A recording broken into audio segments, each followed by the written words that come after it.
Hi friends, Pandian store serial இனி வரப்போகிற எபிசோட்ஸ்க்கான promo தான் அந்த வீடியோவில் பார்க்க போகிறோம். அடுத்தடுத்த சுவாரஸ்யங்களை தெரிஞ்சுக்க வீடியோவை ஸ்கிப் பண்ணாமல் கடைசி வரைக்கும் பாருங்கள். பாண்டியன் கிட்ட சரவணன், நான் அஞ்சலியை பார்த்து பேசிட்டு வரேன், அவகிட்ட மன்னிப்பு கேட்கணும், அவகிட்ட ஃபோன் பண்ணி பேசலான்னு நினச்சி கால் பண்ணா அவள் எடுக்க மாட்டேங்கிறா அப்படின்னு டைரெக்டாகவே கேட்டுட்டாரு. பாண்டியனுமே சரிடா போயிட்டு வா அப்படின்னு சொல்லிட்டாரு. இந்த விஷயத்த கொஞ்சம் கூட எதிர்பார்க்கவே இல்லை நம்ம சரவணன். கதிருக்கு இன்னும் ஆச்சரியமாக இருக்குது. இவங்க ரெண்டு பேரும் தான் இந்த விஷயத்த பிளான் பண்ணியிருந்திருக்காங்க. ஆனால் இது பாண்டியனுக்கு தெரியவே இல்லை. இந்த விஷயத்துக்கு கூட நம்ம பையன் நம்மக்கிட்ட பெர்மிஷன் கேட்குறானே அப்படின்னு அவருக்கு ஒரே பெருமையாயிருச்சு. இப்போ இவங்க ரெண்டு பேரும் கிளம்புறாங்க. அதுவும் ஒரு டெலிவரி கொடுத்துட்டு போகணும் அப்படின்னு சொல்லி பேசிக்கிறாங்க. வண்டியில் போகும்போது என்ன அப்பா கிட்ட இப்படி டைரெக்டாக கேட்கறதுக்கு உனக்கு எப்படி தைரியம் வந்துச்சு அப்படின்றாரு கதிரு. டே இதுக்கெல்லாம் எதுக்குடா தைரியம் அப்படின்னு. சும்மா நடிக்காதுன்னு, நீ எந்த அளவுக்கு பயப்படுவேன்னு எனக்கு தெரியாதுன்னு நினச்சிட்டு இருக்கியா? நீ எல்லாம் அப்பா கிட்ட டைரெக்டாக இந்த மாதிரி பேசுகிற ஆளே கிடையாது. ஒருவேளை அப்பா இதுக்கு வேண்டான்னு சொல்லிடுவாரோ அப்படின்னு பயந்துக்கிட்டே நீ கேட்காம இருப்ப. நான்லாம் அப்படி இல்லை, அவர் வேண்டான்னு தான் சொல்வார். அதனால் பெர்மிஷன் கேட்காம ஜஸ்ட் இன்ஃபர்மேஷன் கொடுத்துட்டு போயிட்டே இருப்பேன். ஆனால் நீ இந்த மாதிரி பேசவே மாட்டேன்னு எப்படின்னு இவ்வளோ தைரியம் வந்துச்சு அப்படின்றாங்க. அதுடா சார் கதிரு, நான் உங்ககிட்ட சொல்லணும்னு தான் நினைக்கிறேன். ஆனால் நீ இதை வச்சு எல்லா விஷயத்துலையும் என்னை ஜட்ஜ் பண்ணிட்டியானா அப்படின்றாங்க. அப்படியெல்லாம் எதுவும் இல்லை, சொல்லுண்ணே, நீ சந்தோஷமாக இருக்கணும் எனக்கு, அவ்வளவுதானே. ஏண்டா நான் சந்தோஷமாக இருக்கணுங்கிறதுக்காக நீ என்னன்னாலும் பண்ணுவியா அப்படின்னு சரவணன் கேட்குறாரு. என்னன்னாலும் பண்ணுவேனே, சொல்லுண்ணே, நீ சந்தோஷமாக இருக்கணும். உன் வாழ்க்கையில் நிறைய நடந்துருச்சுண்ணே, அதெல்லாம் நீ கடந்து வரணும்ல, அதுக்காகவாச்சு நான் உனக்கு ஏதாவது பண்ணணும்னு நினைக்கிறேன். சொல்லுண்ணே, இந்த தம்பி உனக்கு என்ன பண்ணணும் அப்படின்னு கேட்குறாங்க. நான் என்ன பெருசாக கேட்டுற போகிறேன், என் வாழ்க்கையில் திரும்பவும் மயில் வராமல் இருக்கணும் அப்படின்னா அதுக்கு நான் ஒரு காரியம் பண்ணலான் இருக்கேன், அதுக்கு நீ துணையாக இருக்கணும் அப்படின்றாங்க. அது என்னென்ன அப்படின்றாங்க. அதை நான் கடைசியில் சொல்கிறேன். மயில் ஏதாவது ஒரு சந்தர்ப்பத்தில் குழந்தைய வச்சியாச்சு அந்த வீட்டில் வரத்துக்கு வாய்ப்பு இருக்குது தானே அப்படின்னு கேட்குறாங்க. கண்டிப்பானே, அதுக்கெல்லாம் வாய்ப்பு இருக்குது. நம்ம வீட்டில் இருக்கிறவங்க அதை பற்றி யோசிச்சுட்டு தான் இருக்காங்க. நீ சொன்ன மாதிரி அவங்க உங்ககிட்ட பேசலையே தவிர இதை பற்றி அவங்க யோசிச்சுட்டு தான் இருக்காங்க. என்ன இருந்தாலும் ஒரு பொண்ணோட பாவம் வேண்டாம், அந்த குழந்தை நம்ம வீட்டுக்கு வரணும் அப்படின்னா கண்டிப்பாக அவங்க மயில் நம்ம வீட்டுக்கு வரணும் அப்படிங்கிற மாதிரி எல்லாரும் யோசிக்கிறாங்க. அதை வச்சு தான் நானும் சொல்கிறேன் அப்படின்றாரு கதிரு. அதான்டா, நான் சிங்கிளாக இருந்தா கண்டிப்பாக இவங்களுக்கெல்லாம் அப்படி தோணதானே செய்யும். நான் ஒரு கல்யாணம் பண்ணிட்டா அப்படின்னு எனக்கு புரிஞ்சிருச்சுனே அப்படின்றாரு கதிரு. என்னடா புரிஞ்சிச்சு அப்படின்னு. நீ அஞ்சலியை கல்யாணம் பண்ணிக்கணும்னு நினைக்கிற அதானே அப்படின்றாங்க. ஷார்ப்டா நீ அப்படின்ட்டு. என்னென்ன இவ்வளோ தைரியமா ஒரே நைட்டுக்குள்ளே நீ மாறிட்ட, நேற்று என்னடானா அப்படி பேசின அப்படின்றாங்க. சும்மா அவங்கள மைண்டை மாற்றுறதுக்காக பேசினது. நிஜமாவே என்னால் மயில் கூட வாழ முடியாது கதிரு, அதுக்காக மட்டுமாவது நான் வேற ஒரு பொண்ணை பார்த்து கல்யாணம் பண்ணணும். யாரையோ கல்யாணம் பண்ணுறதுக்கு அஞ்சலியை கல்யாணம் பண்ணிக்கிட்டா எப்படியும் அஞ்சலிக்கு இன்னொரு மாப்பிள்ளை கிடைக்கிறது கஷ்டம், எனக்கும் இன்னொரு பொண்ணு கிடைக்கணும்னா அதுக்கு ரொம்ப கஷ்டம், டைம் எடுக்கும். நாங்கள் ரெண்டு பேரும் கல்யாணம் பண்ணிக்கிட்டா ஏற்கனவே நாங்கள் ரெண்டு பேரும் ஒருத்தர் புரிஞ்சுக்கிட்டு காதலிச்சிட்டு இருந்தவங்க. இப்போ மறுபடியும் அதுக்கான ஒரு வாய்ப்பு இருக்கும்போது நான் ஏன் இதை யூஸ் பண்ணக்கூடாது? அஞ்சலி ரொம்ப நல்ல பொண்ணு, நம்ம குடும்பத்துக்கு ஏற்ற பொண்ணு. இப்போ கூட எங்கே அவளால் நம்ம வீட்டில் பிரச்சனை வந்துடுமோ, எங்கே அஞ்சலி விஷயத்தினால மயிலுக்கும் எனக்கும் இன்னும் விரிசல் வந்துடுமோ அப்படின்லாம் பயந்தான். அதுக்கப்புறம் தான் நான் உன்னை தான் கல்யாணம் பண்ணிக்கணும்னு நினைக்கிறேன் அப்படின்னு. இதுக்கு முன்னாடி வாக்கு கொடுத்து ஏமாற்றிட்டேன், இந்த முறை ஏமாற்ற மாட்டேன்லாம் அவளுக்கு நம்பிக்கை கொடுத்தேன். அதுக்கப்புறம் அவளும் என்கிட்ட சகஜமாக பேச ஆரம்பித்தா. ஒரு பொண்ணுக்கு வாக்கு கொடுத்து ஏமாத்துறதுங்கிறதெல்லாம் ரொம்ப பாவமான விஷயம் இல்லை. நான் அஞ்சலி அப்படி ஏமாத்தினதுனால தான் என்ன மயில் ஏமாத்துற மாதிரியான ஒரு வாழ்க்கை எனக்கு அமைஞ்சிருச்சு அப்படின்றாங்க. அண்ணே அதெல்லாம் ஒன்றும் இல்லைண்ணே, எதையோ கொண்டு போய் எதையோடையோ கம்பேர் பண்ணிக்காத. இனி இந்த மாதிரிலாம் கனெக்ட் பண்ணி பேசினீன்னா அப்படி பார்த்தா எல்லாமே லூப்பில் தான் போயிட்டுருக்கோம். தயவு செஞ்சு அதை பற்றி யோசிக்கவே யோசிக்காத. இப்போ என்ன, உனக்கு அவங்கள கல்யாணம் பண்ணிக்கணும் அவ்வளோதானே, நான் என்ன பண்ணணும் அப்படின்னு கேட்குறாங்க. முதல்ல அவங்க வீட்டில் போய் பேசி பார்க்கலாம். அன்றைக்கி அஞ்சலியோட அப்பாவோ நம்ம கடைக்கு வந்து பேசினாரா, எனக்கு ரொம்ப கஷ்டமாக போச்சு. அவர் அவங்க பொண்ணு நினச்சி ரொம்ப வருத்தப்படுறாரு, அது நல்லாவே தெரியுது. நான் சும்மா பேசுகிறதுக்காக மட்டும் அஞ்சலி கூட பேசிகிட்டு இருக்கல, அவளை கல்யாணம் பண்ணிக்கணும்னு நினைக்கிறேன்னு இன்றைக்கி டைரெக்டாக அவங்க கிட்ட சொல்லி பார்க்கலாம்டா அப்படின்றாங்க. அண்ணே அப்படி சொல்லிட்டா அதை நீ செய்யணுண்ணே அப்படின்றாங்க கதிரு. ஏன்டா நான் செய்ய மாட்டேனா, நீயும் அஞ்சலி மாதிரி கேட்குற அப்படின்னு. அவங்க என்னென்ன கேட்டாங்க அப்படின்னும் போது, இல்லை நிஜமாவே நம்ம கல்யாணம் நடக்குமா, உங்கள் வீட்டில் இருக்கிறவங்க என்ன சொல்லுவாங்களோ அவங்க சொன்னால் நீ மாறிடுவியா அப்படின்லாம் என்னை கேட்டுகிட்டே இருப்பா. உங்கள் வீட்டில் இருக்கிறவங்க என்ன சொல்கிறாங்களோ அதை கேட்கணுன்னா தாராளமாக நீ அவங்க சொல்கிறத கேளு, நான் குறுக்க நிற்க மாட்டேன். நீ எனக்கு வாக்கு கொடுத்துட்டோமே அப்படின்லாம் யோசிக்காத, நான் புரிஞ்சுப்பேன் அப்படின்லாம் இவ்வளோ அழகாக சொன்ன தெரியுமா. உண்மையிலே ரொம்ப ரொம்ப பெரிய மனசுடா அவளுக்கு, நமக்கு ஏற்ற பொண்ணுடாவ நம்ம வீட்டுக்கு அப்படின்ற மாதிரிலாம் சொல்லிட்டு இருக்காங்க. சரிண்ணே சரி, நான் எனக்கு புரியுது. நீ முதல்ல அவங்க வீட்டில் பேசு, அவங்க என்ன சொல்கிறாங்கன்னு பார்க்கலாம், அதுக்கப்புறம் வேணும்னா முடிவெடுத்துக்கலாம் அப்படின்னு சொல்கிறாங்க. சரி அப்படின்னு சொல்லிட்டு இப்போ பார்த்தீங்கன்னா இவங்க ரெண்டு பேரும் டெலிவரி கொடுக்க வேண்டிய இடத்துல வண்டியை நிறுத்திட்டு சரவணன் உள்ளே போகிறாரு. சரவணன் போயிட்டு வர வரைக்கும் கதிர் யோசிச்சுட்டு இருக்காரு. அப்போ ராஜி கால் பண்ணுறாங்க.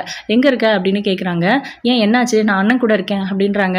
அண்ணன் கூடன்னா எனக்கு என்ன, 4 அண்ணங்களா இருக்காங்க, ஒரு அண்ணன் ஆஃபீஸ் போயிடுவார், இன்னொரு அண்ணன் சரவணன் அண்ணன் அவர் கூட தான் இருக்கேன் அப்படின்றாங்க. ஓ அப்படியா, அவர் ஓகேவா இப்போ அப்படின்னு.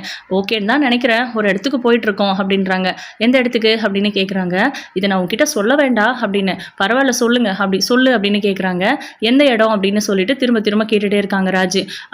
அதாவது அஞ்சலி இருக்காங்கல்ல அவங்க வீட்டுக்கு தான், சரவணனை லவ் பண்ணிச்சு அந்த பொண்ணு அவங்க வீட்டுக்கு அப்படின்றாங்க. அவங்க வீட்டுக்கு நீங்கள் எதுக்கு போகிறீங்க அப்படின்னு கோவமாக கேட்குறாங்க. இப்போ எதுக்கு நீ இவ்வளோ ஷாக் ஆகுற? அவங்ககிட்ட ஏதோ அண்ணன் மன்னிப்பு கேட்கணும்னு சொல்லிச்சு, அதுக்காக தான் அப்படின்னு. மன்னிப்பு கேட்கறதுக்கு மட்டும்தானே, நீ எதுவும் கூட போய் உங்கள் செந்தில் அண்ணனுக்கு பண்ண மாதிரி பண்ணிட மாட்டியே அப்படின்னு. சச்சா அந்த மாதிரிலாம் எதுவும் பண்ண மாட்டேன், ஃப்யூச்சரில் தேவைப்பட்டா பண்ண வேண்டியது தான் அப்படின்றாரு. இங்கே பாரு நீ தேவையில்லாத வேலை பார்த்துட்டு அப்புறம் மாமாவுக்கு கோவம் வர மாதிரி ஏதாவது பண்ணி வைக்காத அப்படின்னு சொல்கிறாங்க. என்ன மிஸ்டர் பாண்டியனை பார்த்து அப்படி பயப்படுற அப்படின்னு கேட்குறாரு.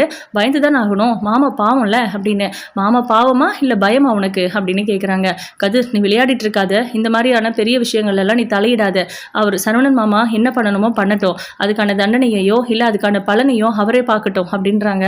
அது எப்படி அண்ணனை என்னால் அம்போனை விட முடியும் அப்படின்னு. நீ அம்போனை விடுன்னு சொல்லலை, ஆனால் தப்புக்கு தொண போகாத. இன்னும் உங்களுக்கு டிவோர்ஸே கிடைக்கல, அதுக்குள்ளே நீ கல்யாணம் அது இதுன்னு பேசிட்டு இருக்க அப்படின்னு. அதான் சொன்னல மன்னிப்பு கேட்கறதுக்கு போகிறோம். அதே நேரத்தில் அவங்க வீட்டில் இருக்கவங்க கிட்ட அஞ்சலி கூட நான் பேசுறது சும்மா பேச்சுக்காக மட்டும் கிடையாது, நிஜமாவே அவளை கல்யாணம் பண்ணிக்க போறேன்னு அண்ணன் சொல்ல போகுதான், அதுக்கு சும்மா கூட போகிறேன் அவ்வளோதான் அப்படின்றாங்க. மாமா உன்னை கூப்பிட்டாரா அப்படின்னு. கூப்பிடல, நானே தான் வரேன்னு சொல்லி வந்துட்டுருக்கேன் அப்படின்றாங்க.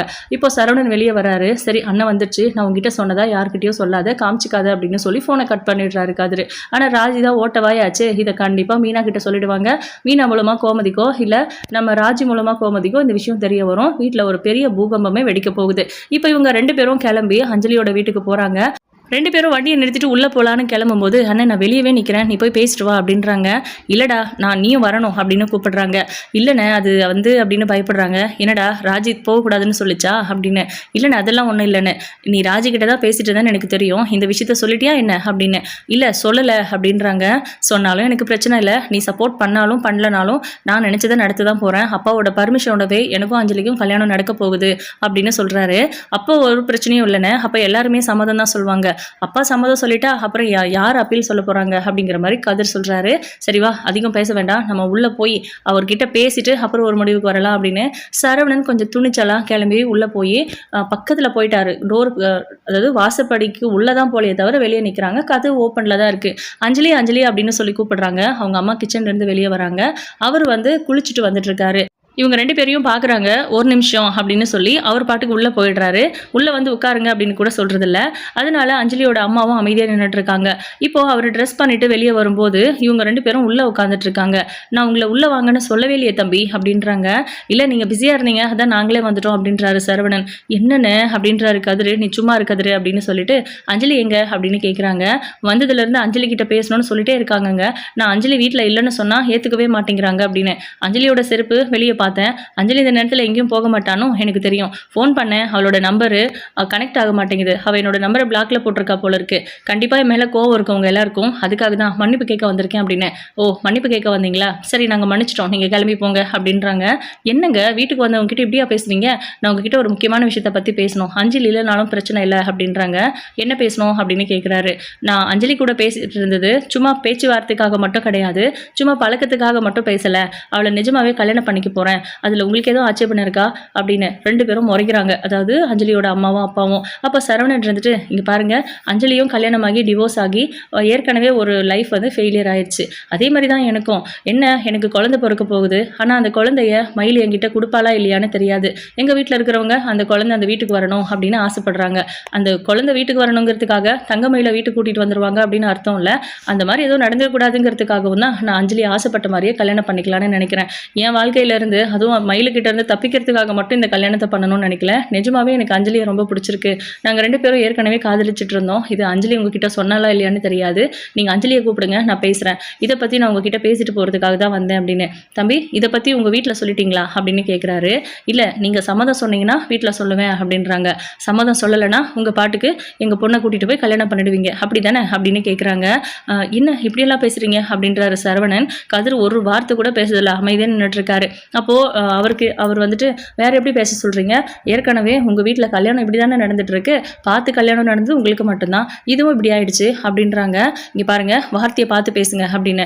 உங்கள் அப்பா 3 ஆம்பளை பிள்ளைங்களையுமே ஒழுக்கமாக வளர்க்கலன்னு தான் சொல்லணும், வேற என்ன சொல்கிறது, போங்கப்பா வெளியே அப்படின்றாரு. உடனே இவர் கோவமாக விரல நீட்டி பேசுகிறாரு. இங்கே பாருங்கள், என்னை பற்றி என்ன வேணால் பேசுங்க, எங்கள் அப்பாவை பற்றி ஏதாவது பேசுனீங்க அவ்வளவுதான், அஞ்சலியை கூப்பிடுங்க, நான் பேசிட்டு போயிட்டே இருக்கேன் அப்படின்றாங்க. அவங்க வந்துட்டு என்ன பேசணும், என்கிட்ட என்ன பேசணும்னு நினைக்கிறீங்க, ஏற்கனவே எங்களை அவமானப்படுத்தினது போதாதா அப்படின்றாங்க அஞ்சலி. சரவணன் இருந்துட்டு, இங்கே பாரு அஞ்சலி, நீ நானும் கல்யாணம் பண்ணிக்கணும்னு முடிவெடுத்தோம்ல, அந்த முடிவில் நான் ஸ்ட்ராங்காக இருக்கேன், இப்போவே நீ என் கூட வந்தால் கூட நான் கல்யாணம் பண்ண தயாராக இருக்கேன் அப்படின்றாங்க. உடனே சட்டையை பிடிச்சி, அதான் நான் நம்பரை பிளாக் பண்ணிட்டேன்னு தெரியுதுல்ல, ஏன் திரும்ப திரும்ப வந்து டார்ச்சர் பண்ணுறீங்க, ஏற்கனவே உங்களால் நான் அவமானப்பட்டதெல்லாம் போதாதா, இங்கே பாரு சரவணா, தயவு செஞ்சு இங்கேருந்து போயிடு, இனிமேல் உனக்கும் எனக்கும் எந்த சம்மந்தமும் கிடையாது, இனிமே உன் வாழ்க்கையில் நான் இல்லை, அதே மாதிரி என் லைஃப்பில் நீ கிடையாது, மரியாதை இங்கேருந்து போயிடு அப்படின்னு சொல்லி விரட்டுற அளவுக்கு பேசுகிறாங்க. இதை கேட்டு சரவணன் ரொம்ப ஹர்ட் ஆகுறாங்க. ஆனால் அதோட விடுறதில்ல, நான் இதோடெல்லாம் விட்டுட மாட்டேன், நான் உனக்கு வாக்கு கொடுத்த மாதிரி நம்ம 2 பேரோட கல்யாணம் நடக்கும், நடத்தி காட்டுறேன் அப்படின்னு சொல்லிட்டு அவர் வெளியே போகிறாரு கதிரை கூப்பிட்டுட்டு. ஆனால் அஞ்சலிக்கு ஒன்றுமே புரியல, அழுதுட்டு இருக்காங்க. என்னம்மா இதெல்லாம் அப்படின்னு அவங்க அப்பா கேட்குறாரு. எனக்கு எதுவும் தெரியாதுப்பா, இவர் கூட நான் பேசுறதில்ல, நம்பரை பிளாக் பண்ணிட்டேன், ஆனால் எதுக்கு இங்கே வந்திருக்கிறாருன்னு தான் தெரியல அப்படிங்கிற மாதிரி அழுகுறாங்க. சரி பார்த்துக்கலாம், ஆனால் தயவு செஞ்சு இனிமேல் தனியாக எங்கேயும் போகாது அப்படிங்கிற மாதிரி சொல்லிட்டு இருக்காங்க. சரவணன் ஏன் இவ்வளோ ஸ்ட்ராங்காக உனக்கும் எனக்கும் கல்யாணம் நடக்கும் அப்படின்னு அஞ்சலிக்கு விருப்பம் இல்லைனாலும் இவங்க சொல்லணும்னு தெரியல, இல்லை அவங்க கோவத்தில் ஏதோ சொல்கிறாங்க, கண்டிப்பாக அஞ்சலி நம்ம கூப்பிட்டா வந்துருவாங்கிற தைரியத்தில் சொல்கிறாரா என்னன்னு தெரியல.